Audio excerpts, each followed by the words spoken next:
Hola iglesia, bienvenido a nuestro servicio online. Estoy muy contenta que hayas podido conectarte con nosotros y así vas a poder escuchar una palabra poderosa que Dios tiene para cada uno de nosotros el día de hoy. Si te conectas por primera vez, recibe los saludos de parte de toda la iglesia. Te animo a que puedas compartir este video en tus redes sociales, así vamos a llegar a muchas más personas. Acompáñame a aperturar este servicio. Señor, muchas gracias por el día de hoy, Señor. Este es el día que tú has creado, Señor. Me voy a gozar, me voy a alegrar con todos mis hermanos, Señor. Bendecimos este día, Señor. Bendecimos la palabra, Señor, que tú has preparado, Señor, días antes para cada uno de nosotros, Señor. Esa palabra que nos va a retar, que nos va a llenar de esperanza, que nos va a desafiar, Señor. Lo creemos, Señor. Gracias. Gracias, Señor. Te pedimos que abras nuestro corazón, abras nuestros oídos, nuestros ojos, Señor, para poder escuchar tu palabra, Señor. Gracias. Gracias por el día de hoy. Sabemos que el día de hoy ya está ganada, Señor, la batalla, Señor. Hay victoria en tu nombre, Señor. Gracias, Señor. En el nombre de Jesús. Amén y amén. Hola hermanos, Dios les bendiga, buenas noches, que el Señor les bendiga. Gusto de saludarles una vez más, contento de poder estar en este lugar para poder compartir la palabra con cada uno de ustedes y espero que usted también pueda estar contento de recibir el consejo de Dios en su corazón. Así que vamos a ir a la palabra del Señor en Eclesiastés. Por favor, acompáñenme allí, Eclesiastés capítulo 10, y vamos a leer del verso 5 al verso 7. La palabra de Dios dice de esta manera, lo voy a leer en la pantalla. He visto otro mal bajo el sol. Los reyes y gobernantes cometen un grave error cuando le otorgan gran autoridad a gente necia y asignan cargos inferiores a personas con capacidad comprobada. Pero el verso 7 siguiente dice, hasta he visto sirvientes cabalgar como príncipes y príncipes andar a pie como si fueran sirvientes. El tema de esta noche le titulé Príncipes a pie y siervos a caballo. Qué importante es saber distinguir entre el bien y el mal. ¿Sí? Acá dice, Salomón dice, he visto. Aquí en la versión que yo tengo, Valera, dice, he visto otro mal bajo el sol. Sí, porque el mal y el bien, o el bien y el mal, siempre se puede ver cuando uno tiene ojos para ver. Pero qué importante es saber también el porqué de algunas ironías, que nosotros vemos en la vida también. Como por ejemplo esto que menciona Salomón, príncipes andando a pie y sirvientes en caballo, ¿no? No es lo que se espera, no es lo que uno podría esperar que suceda, porque es una ironía, ¿no? De que un príncipe esté caminando a pie y que un sirviente esté yendo a caballo, siendo el caballo en aquel entonces pues como lo que hoy podría ser un Rolls Royce, un Mercedes-Benz, donde van los presidentes o los hijos de los príncipes, ¿verdad? Entonces, cuando yo hablo de ironía, me refiero a esta palabra que significa situación o hecho que resulta ser totalmente contrario a lo que se esperaba o que marca un fuerte contraste con ello. Note una cosa, ironía, ¿qué cosa es ironía? Situación o hecho que resulta ser totalmente contrario a lo que se esperaba o que marca un fuerte contraste con ello. Por eso le llamo ironía a este versículo donde Salomón se refiere a príncipes que andan a caballo, siendo que se espera que si alguien es un príncipe, ¿verdad? Esté a caballo y no a pie, como dice el versículo, ¿verdad? Y se espera que si alguien es sirviente, ¿verdad? En ese entonces esté caminando a pie y no al revés como lo menciona el versículo. Ahora escuchen, tanto el bien como el mal se pueden ver debajo del sol. Sin embargo, muchas veces estamos rodeados de tanto mal que nos acostumbramos a él y lo hacemos parte de nosotros y dejamos de verlo como mal. O sea, llega un momento en donde lo que antes era mal, de pronto ya es parte de nuestro contexto, de nuestro estilo de vida, etc. Por otro lado, se supone, como dije hace un rato, o se espera que un príncipe sea quien deba andar a caballo y que un siervo sea quien ande a pie. Sin embargo, vemos que muchas veces sucede todo lo contrario, como bien lo dice Salomón, y como también yo me referí como una ironía de la vida, ¿no? Ahora, ¿por qué pasan estas cosas? De eso vamos a hablar en este estudio. Sin embargo, quería mencionar algunas frases que por lo menos en 30 años de creyente yo vengo escuchando de la boca de muchos hijos de Dios, de muchos príncipes, ¿no? Hay gente que dice, bueno, yo soy pobre porque nací en un hogar pobre, porque mis padres eran pobres. Otros dicen, yo soy pobre porque no he tenido suerte en la vida. Note la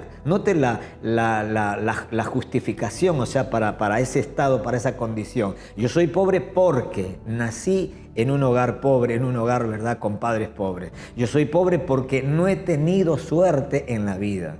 Yo soy pobre porque el diablo me ha robado. Y otros más espirituales dicen, bueno, yo soy pobre porque quizás ese sea el deseo o el destino que Dios tiene para mí.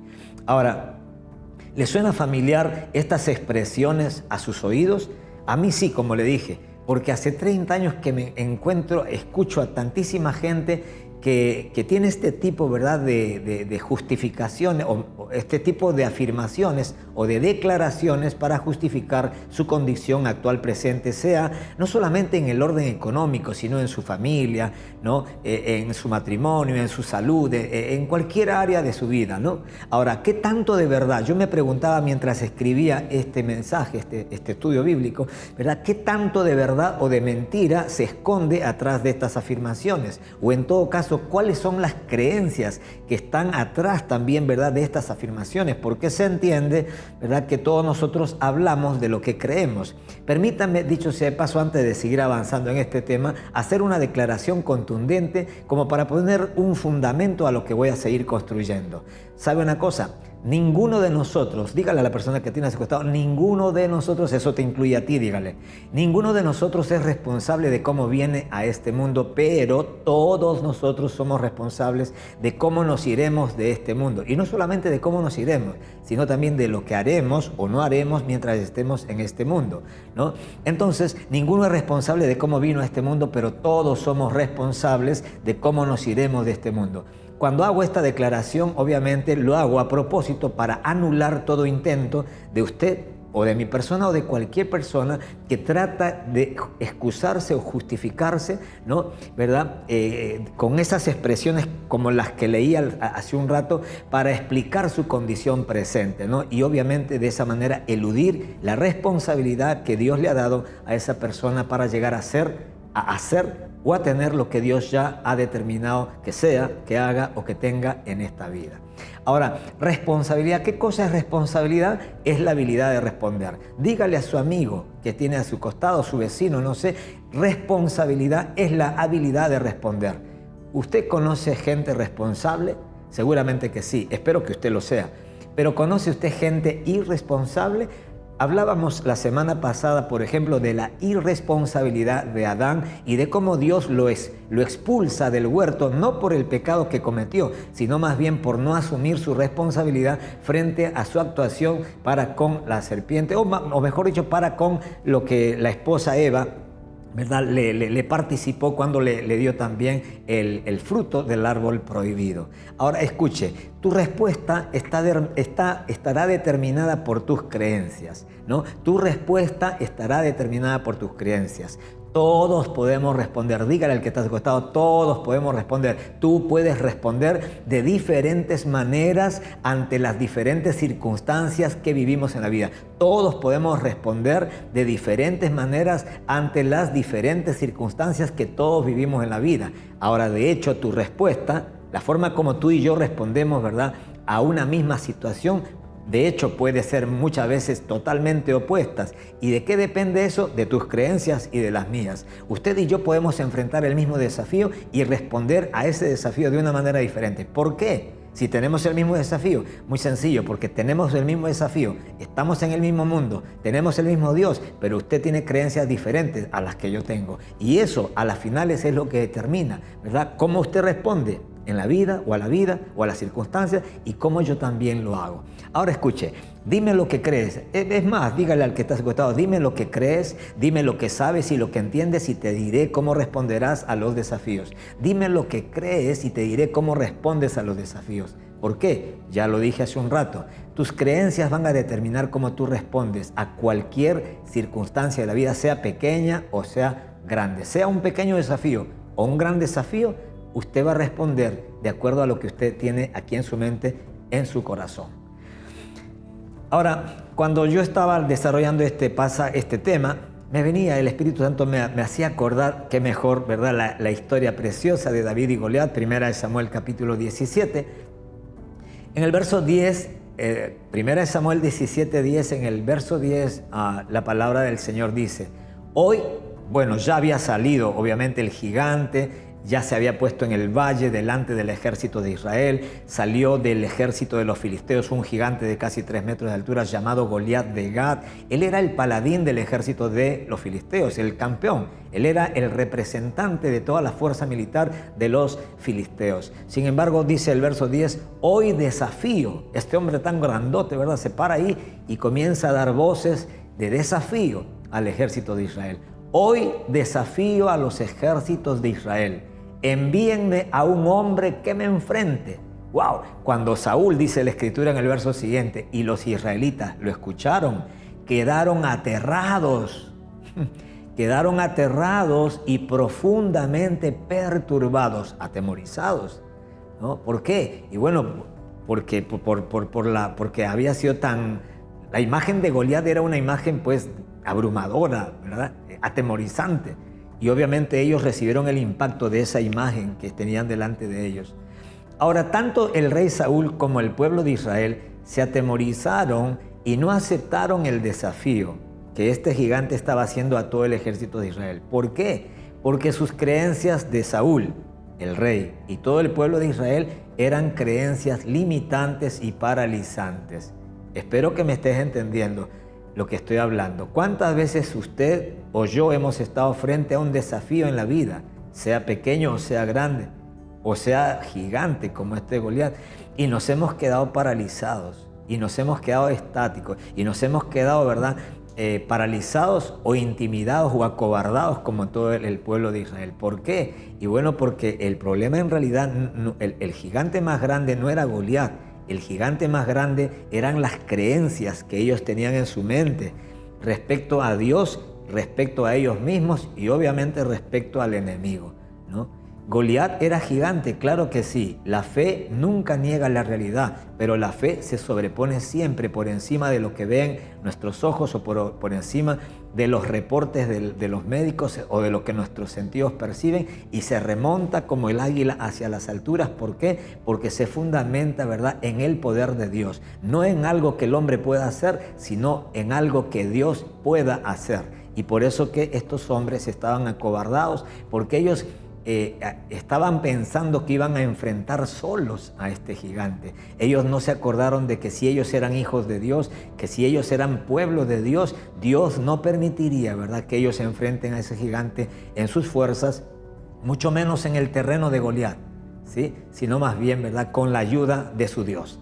¿no? Ahora, ellos podrían haber pensado, es muy grande, tiene fama, además, ¿verdad?, viene precedido de una fama, ¿verdad?, ha vencido a todos sus oponentes. Todo adversario que se ha querido enfrentar a Goliat, nunca nadie lo ha derrotado, y encima han muerto todos los que se atrevieron a derrotarlo. Y eso obviamente estaba en su mente de ellos, y eso fue el argumento que estaba en sus mentes que les impidió a ellos obviamente aceptar el desafío de enfrentarse a ellos. Sin embargo, mientras Saúl y el pueblo de Israel tenían este discurso de verdad, de lo que acabo de mencionar, es muy grande, no podemos, es un gigante, nunca nadie lo ha vencido, mientras ellos tenían ese discurso como argumento dando vueltas en su mente, sin embargo, David tenía otro discurso, ¿verdad?, en su mente y en su corazón. Él decía, si Dios me ayudó a vencer al oso y al león, ¿sí?, si Dios me ayudó a vencer al oso y al león, también me ayudará a vencer a ese gigante y lo mataré y le cortaré la cabeza. ¡Wow! ¿No? En 17:31 dice, entonces le contaron a Saúl la pregunta de David y el rey mandó a llamarlo. No te preocupes por este filisteo, dijo David a Saúl, yo iré a pelear contra él. No seas ridículo, respondió Saúl, no hay forma de que tú puedas pelear contra ese filisteo y ganarle. ¿Se ha dado cuenta que muchas veces hay personas que te dicen que tú no puedes contra algo, contra un desafío, sencillamente no porque ellos conozcan tu capacidad, sino porque ellos, como ellos no pueden enfrentar esos desafíos, creen que usted también no podrá. Y aquí vemos un ejemplo de eso. No seas ridículo, responde Saúl. No hay forma de que tú puedas pelear contra ese filisteo y ganarle. Eres tan solo un muchacho y él, por Goliat, ha sido un hombre de guerra desde su juventud. Pero David insistió. ¿Y por qué insistió en querer pelear y en querer enfrentar y en querer aceptar el desafío de ser él, siendo un muchacho jovencito y simplemente un pastor de ovejas y no un soldado consumado? ¿Por qué él insistió en ser él quien pelee contra ese gigante? He estado cuidando las ovejas y las cabras de mi padre, dice. Cuando un león o un oso vienen para robar un cordero del rebaño, yo lo persigo con un palo y rescato el cordero de su boca. Si el animal me ataca, lo tomo de la quijada y lo golpeo hasta matarlo, dice. Lo he hecho, tiempo pasado. Él, en el verso 36, David saca su currículum vitae del Señor. ¿Verdad? No solamente de él, sino las batallas que él ha enfrentado antes, pero que siempre las ganó porque Dios estaba acompañándolo a él en esas batallas. Lo he hecho con leones y con osos y lo haré también con este filisteo pagano, porque ha desafiado a los ejércitos del Dios viviente. Noten cómo David tenía claro, ¿verdad?, un principio que todos deberíamos de tener claro en estos tiempos también, cuando tenemos que ver el tema de la guerra espiritual o de enfrentar los desafíos en la vida.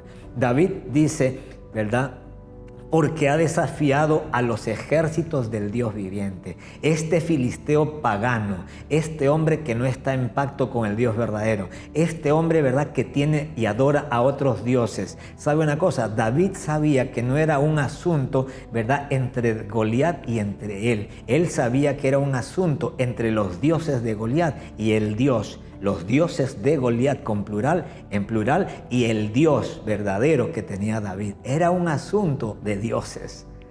Y claro, y obviamente David sabía que hay un solo Dios verdadero y el resto, ¿verdad?, es puro cuento. Entonces David, por eso que estaba seguro que aunque ese grandote, ¿verdad?, viniera precedido, porque no sé si recuerdan, no lo leo por todo por cuestión de tiempo, pero si usted lee toda la historia completa, cuando Goliat lo miró a David, que venía solamente con una honda y con un palo de pastor de ovejas, le dice, ¿pero qué crees, que soy un perro que vienes, ¿verdad?, con palos? ¿Verdad? Y cuando David comienza a vociferar, dice, hoy te voy a matar, le dice, ¿verdad? Y voy a darle ¿verdad? A ver, ¿soy acaso un perro? Le rugió, acá, gracias, el hermano que me lo pone, en el verso 43, dice, ¿soy acaso un perro? Le rugió a David para que vengas contra mí con un palo, y maldijo a David en nombre de sus dioses. En nombre de sus dioses. Goliat era grandote, pero tenía dioses, muchos dioses. David era pequeño. Goliat tenía muchos dioses y era grandote. David era pequeño, pero tenía un solo Dios. El problema para Goliat era que el Dios de David era el verdadero Dios y todos los dioses de Goliat no podían contra ese Dios. ¿Me estoy dejando entender? Quiero recordarte en el nombre de Jesús, el Dios a quien usted se ha acercado es el Dios verdadero, siempre y cuando usted se haya acercado a Jehová, el Dios todopoderoso, el Dios de Abraham, de Isaac y de Jacob. Si usted se acerca a ese Dios verdadero, al único y verdadero Dios, en el nombre de su Hijo Jesucristo, ¿sabe una cosa? Usted y yo tendremos la victoria asegurada en cualquier desafío que usted o que yo, ¿verdad?, nos atrevamos a enfrentar. Si es que entendemos que no se trata de nosotros, se trata del nombre del Señor. Y si Dios ha puesto en tu corazón que tú enfrentes ese desafío, hágalo, vaya en pos de ese desafío. Dios estará con usted, ¿verdad?, como poderoso gigante, como dice la Escritura. Ahora, me encanta, ¿verdad? Porque mientras yo estaba leyendo este pasaje, yo me ponía a pensar, porque bueno, un poquito por ahí, no es que estoy siendo extrabíblico o que voy a ser extrabíblico, pero siempre es bueno tener una imaginación, porque yo me ponía a pensar, ¿verdad? Alguien que en ese momento haya estado haciendo un análisis de la victoria de David, porque le comento, al final en esta confrontación, ganó justamente David.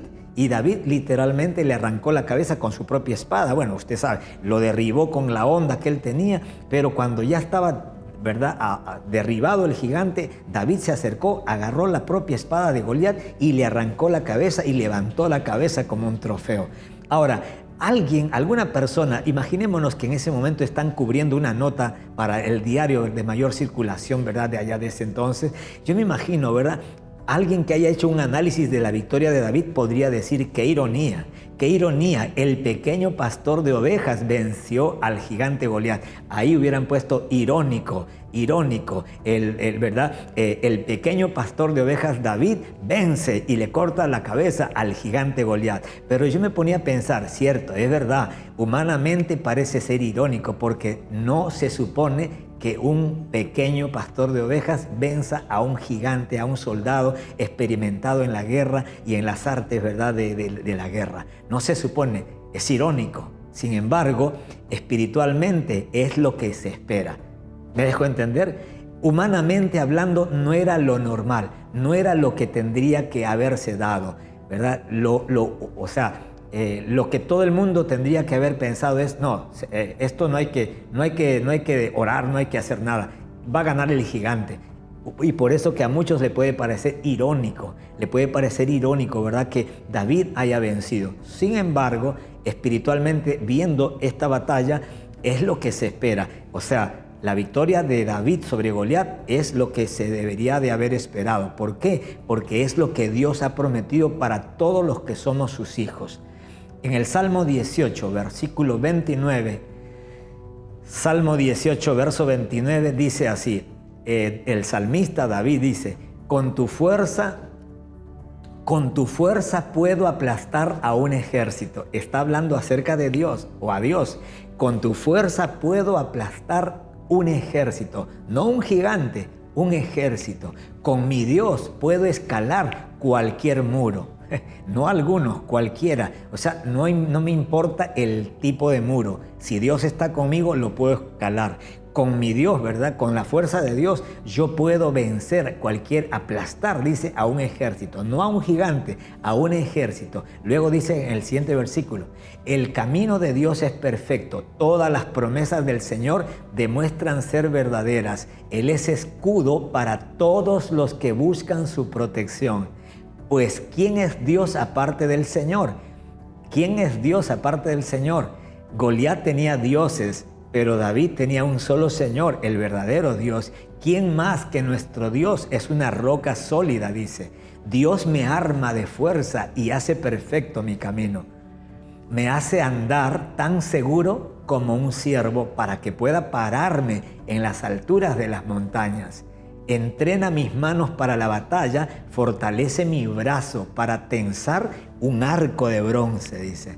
Me has dado tu escudo de victoria, tu mano derecha me sostiene, tu ayuda me ha engrandecido. David era consciente que en toda batalla, en todo momento, la ayuda de Dios era lo que lo sostenía de pie. Has trazado un camino ancho para mis pies a fin de evitar que resbalen. Perseguí a mis enemigos, dice, y los alcancé. No sé si usted se ha dado cuenta que cuando Goliat salió a vociferar y a desafiar a todo el ejército, fue David el que comenzó. Fue David el que inició, ¿verdad?, la carrera para ir hacia él, para ir a enfrentarlo. Él se adelantó y con la onda le tiró. Oiga, perseguí a mis enemigos. Él tuvo la iniciativa. Es que como David sabía con quién estaba con él, por eso que él no tuvo problemas de iniciar la batalla. Perseguí a mis enemigos y los alcancé. No paré hasta verlos conquistados, hasta verlos, como quien dice, a los pies. Los herí de muerte para que no pudieran levantarse. Cayeron debajo de mis pies. Me has armado, le dice al Señor, le dice, me has armado de fuerza para la batalla. Has sometido a mis enemigos debajo de mis pies. Escuche, me has armado de fuerza a él para la batalla, pero tú has sometido a mis enemigos debajo de mis pies. Mire qué interesante. O sea, él está reconociendo que Dios lo ha armado de fuerza para que él pueda pelear. pero a la vez también está diciendo que es Dios el que lo ha derribado a sus enemigos, el que los ha sometido a sus enemigos y los ha puesto debajo de los pies. ¡Qué bárbaro! Y en el verso 40, bueno, a ver, pusiste mi pie sobre su cuello, destruí a todos los que me odiaban. ¡Qué tremenda escritura la que vemos aquí en este pasaje de los Salmos! Antes de la pelea de David y Goliat, las apuestas, por favor, no me malinterprete, estoy haciendo una imaginación esta vez. Antes de la pelea, las apuestas seguramente estaban 10-1 a favor de Goliat. Sin embargo, en el mundo espiritual, las apuestas eran 10-1 a favor de David. ¿Por qué? Muy sencillo, porque Romanos 8:31 dice, si Dios está contigo. Verso 31 dice, ¿qué podemos decir acerca de cosas tan maravillosas como estas? El apóstol Pablo dice, si Dios está a favor de nosotros, pregunta, ¿quién podrá ponerse en contra nuestra? Si Dios está a favor de ti, ¿quién podrá estar en contra de ti? Si Dios está a favor de usted, ¿quién podrá estar en contra de usted? Nadie, nadie. Dios es el que hace la diferencia y eso es tremendo. Dios es el que hace la diferencia en tu vida y en la mía. Entre tu éxito o tu fracaso, Dios es el que hace la diferencia. Ahora, voy terminando. La Biblia en Jeremías 29:11 nos enseña que los planes de Dios son planes de bien y no de mal. La Biblia nos enseña que Dios tiene planes de bien para tu vida y para la mía, que Dios tiene un futuro con esperanza y una vida con propósito para usted y para mí. Sin embargo, si los planes de Dios son de bien y no de mal, como dice Jeremías, ¿por qué hay tantos hijos de Dios que experimentan tanto mal? ¿Por qué? Eso lo vamos a ver el domingo a las 10 de la mañana. Que Dios te bendiga. Oro para que en lo que Dios ha comenzado a hablarnos a través de este tema, tanto usted como yo podamos reflexionar en lo que ya hemos escuchado y podamos orar a Dios y preparar nuestro corazón para este domingo, ¿verdad? Donde el Señor a través de su palabra seguirá instruyéndonos acerca de por qué muchas veces hay príncipes, hijos de un rey que están andando a pie cuando en realidad, y sirvientes, personas, en este caso yo diría, porque hay tantos hijos de Dios que viven de una manera donde no se refleja literalmente que Dios está en esas vidas, y por qué tanta gente impía tienen, ¿verdad?, que ser los que tienen las mejores casas, los mejores autos, la mejor vida, ¿sí? Sus hijos en los mejores colegios, se compran la mejor ropa, ¿no? ¿Y por qué tienen que ser esa gente si nosotros tenemos, ¿verdad?, a nuestro Padre, que es el Dios de todas las cosas aquí en la tierra? Ageo dice, o Dios dice en el libro de Ageo capítulo 2, ¿verdad?, mío es el oro, mía es la plata. De Dios es todo lo que hay en la tierra, pero ¿por qué sus hijos muchas veces viven de una manera que es irónica? Porque se espera que obviamente si tú eres hijo de un rey, eres un príncipe, se espera lo normal, lo aceptable, lo que se espera es que usted viva mejor en todo sentido que cualquier persona que no conoce a Dios y que todavía no tiene a Dios, al verdadero Dios, como su Padre. Así que Dios te bendiga. Espero que puedas meditar en estas palabras que ya hemos compartido hasta el día domingo. Bendiciones. Iglesia, qué poderoso mensaje hemos recibido en el día de hoy. Ahora tengo anuncios importantes para ti y tu familia, así es que quédate, y si todavía no nos sigues en nuestras redes sociales, te animo a que nos puedas seguir en Facebook, Instagram y YouTube. En las tres nos encuentras como Cita con la Vida Perú. Sabemos que la iglesia no se detiene y nuestro servicio online nos ayuda a llegar a más personas. No podemos reunirnos físicamente, pero sí podemos seguir cumpliendo nuestro deber. Ahora puedes depositar o transferir tus diezmos y tus ofrendas. Aquí abajo te dejamos el número de cuenta para que puedas tomarle una captura de pantalla y así poder quedarte en casa. Recuerda que lo hacemos entre todos. No te olvides que todos los jueves a las 8 de la noche y los domingos a las 10 de la mañana tenemos nuestro servicio online. Así es que minutos antes tienes que estar preparando tu cuaderno y tu lapicero para lo que Dios quiere hablarnos. Iglesia, no dudes en dejarnos tu petición de oración y si necesitas consejería, escríbenos para estar conectados. Iglesia, sigamos acatando todas las órdenes dadas por nuestro gobierno. No te puedes olvidar, sigamos en oración, bendiciendo este tiempo, bendiciendo a nuestras autoridades. Recuerda que cuando un pueblo se une en oración, cosas grandes pueden suceder. Bendiciones, familia.